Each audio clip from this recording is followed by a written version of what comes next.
நமஸ்காரம்.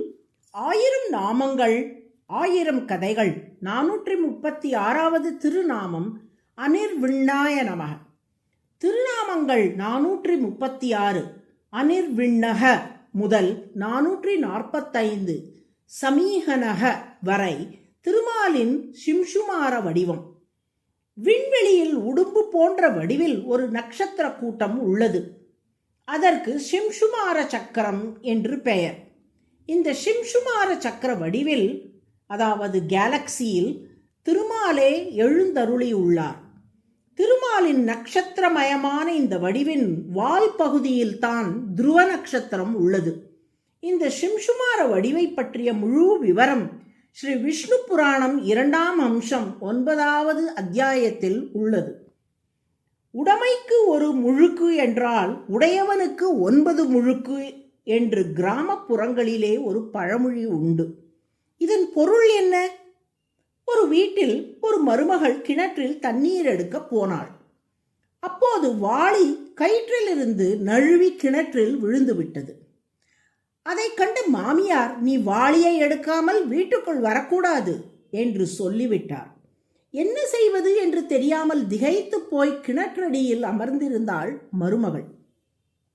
அவளது கணவர் அச்சமயம் அங்கே வந்தார்.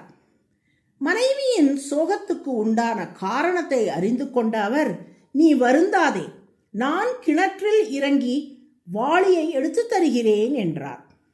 கிணற்றில் இறங்கிய கணவர் முதலில் ஒரு முழுக்கு போட்டு தேடினார். அப்போது வாளி கிடைக்கவில்லை. முன்பு கிணற்றில் விழுந்த பழைய சொம்புதான் கிடைத்தது. அடுத்து முழுக்கு போட்டார். அப்போதும் வாளி கிடைக்கவில்லை. முன்பு கிணற்றில் விழுந்திருந்த பழைய பெட்டி ஒன்று கிடைத்தது.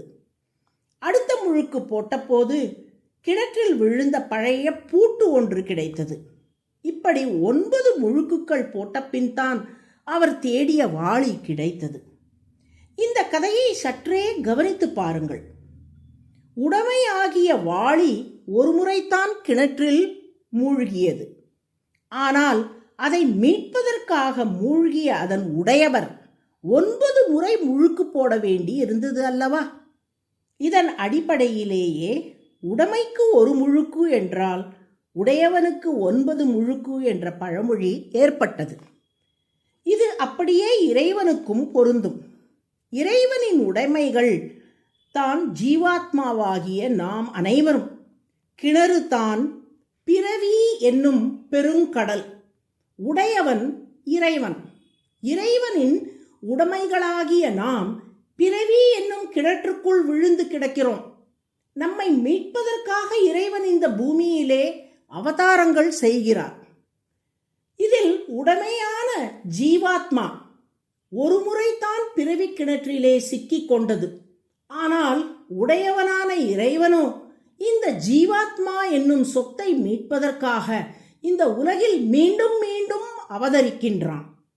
மீனோடு ஆமை கேழல் அரிக்குரலாய் முன்னும் ராமனாய் தானாய் பின்னும் ராமனாய் தாமோதரனாய் கல்கியும் ஆனான் என்று திருமங்கையாழ்வார் பாடியதற்கு ஏற்பபடி ஒவ்வொரு அவதாரமாக மீண்டும் மீண்டும் இங்கே பிறந்து கொண்டே இருக்கிறார். அதில் இறைவன் களை படைப்பதே இல்லை. மேலும் இறைவன் உலகை படைப்பதும் கூட நாம் எல்லோரும் இறைவனை அடைய வேண்டும், முக்தி அடைய வேண்டும் என்ற நோக்கில்தான். ஆனால் நாமோ இறைவனை நாடாது உலகியல் இன்பங்களையே நாடுகிறோம். இறைவன் அவதரித்து வந்து திருத்த முற்படும் போதும் கூட நம்மில் பெரும்பாலானோர் அவன் பால் மனம் செலுத்துவதில்லை. ஆனால் இதையெல்லாம் பொருட்படுத்தாமல் நம்மை காக்கும் முயற்சியில் தளர்ச்சியின்றி தொடர்ந்து ஈடுபட்டு கொண்டே வருகிறான் இறைவன். இப்படி மன தளர்ச்சி இல்லாமல் உலகையும் உயிர்களையும் காத்து வருவதால் திருமால் அனிர்விண்ணக என்று அழைக்கப்படுகிறார். இதற்கு சான்றாகத்தான் விண்வெளியில் சிம்சுமார சக்கர வடிவில் திருமால் எழுந்தருளியிருந்து உலகையும் உயிர்களையும் அவர்களின் செயல்பாடுகளையும் கண்காணித்து காப்பாற்றிக் கொண்டு அவர்கள் உய்வதற்கான வழியை காட்டிக்கொண்டே வருகிறார். இப்படி சிம்சுமார சக்கர வடிவில் இருந்து கொண்டு தளர்ச்சி இல்லாமல் செயல்பட்டு கொண்டே இருப்பதால் அனிர்விண்ணக என்று திருமால் அழைக்கப்படுகிறார். அனிர்விண்ணக என்றால் தளராமல் செயல் புரிபவர் என்று பொருள். அதுவே சகஸ்ரநாமத்தின் 436வது திருநாமம்.